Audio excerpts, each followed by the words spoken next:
Un miércoles 4 de abril del año 2012, Buenos Aires iba a enfrentar a una de las tormentas más grandes de toda su historia. Sí, estamos hablando de la noche de los 4 tornados en Buenos Aires. Todo empezó ese miércoles pasadas las 20 horas. El clima empezó a empeorar registrándose las primeras precipitaciones. No pasó más de media hora cuando una zona de 40 kilómetros de ancho que se extiende desde un límite occidental hasta la costa del Río de la Plata comenzaron a registrarse las primeras ráfagas de viento tan fuertes causando los primeros daños. Dicho límite estuvo conformado por las localidades de General Rodríguez, Marcos Paz, Gleu y La Plata. Un promedio de 20 minutos de duración fue suficiente para provocar derrumbes, caída de árboles, voladura de techos, accidentes viales y hasta vehículos arrastrados de sus lugares originales. A las pocas horas comenzaron a darse cuenta de las primeras informaciones de que había víctimas fatales, heridos, evacuados, zonas inundadas y cortes de luz. Según los informes preliminares del Servicio Meteorológico Nacional, durante el fenómeno se formaron al menos 4 tornados, 2 de categoría F2 y otros 2 de categoría F1. La franja de daños más severos se extendió a lo largo de 70 kilómetros con un ancho variando entre 1.500 y 2.000 metros. De acuerdo al informe final realizado y publicado por el Servicio Meteorológico Nacional, el fenómeno se clasificó como tornados. En algunos sectores la intensidad fue de F1 y en otros EF2, con vientos de hasta 258 km por hora.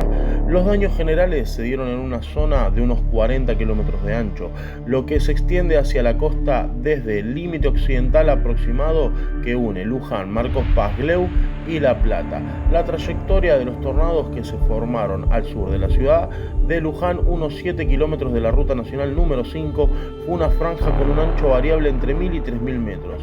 En particular, los daños más evidentes de esta franja de la tormenta se dieron en las ciudades de Luján, General Rodríguez, Moreno, Merlo, San Antonio de Padua, Ituzaingó, Morón, Castelar, hasta la ciudad de Ramos Mejía.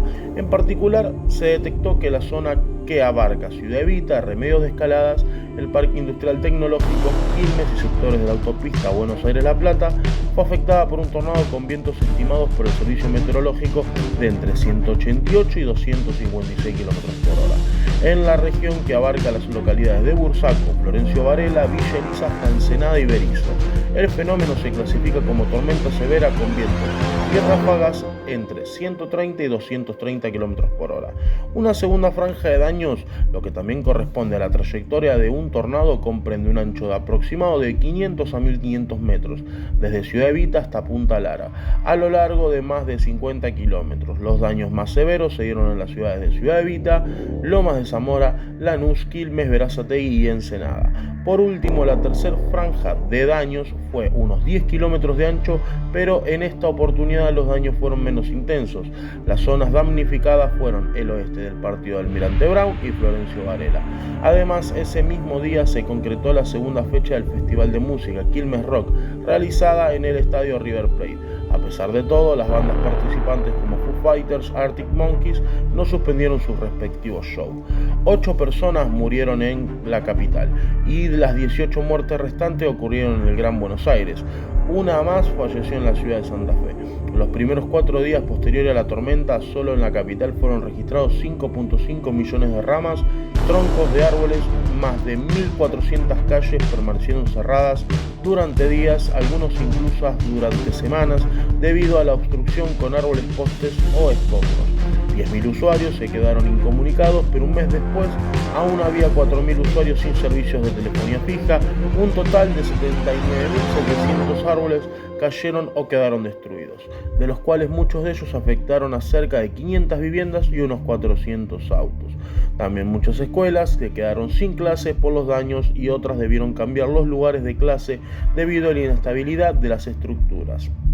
En la zona sin suministro de agua corriente, la calidad del servicio eléctrico tuvo mucha gente sin bombeadores y se quedaron sin agua en sus tanques durante muchas semanas. Solo en Morón hubo 50 casas destruidas por completo, 800 viviendas perdieron sus techos y 10.000 árboles fueron quebrados o derribados.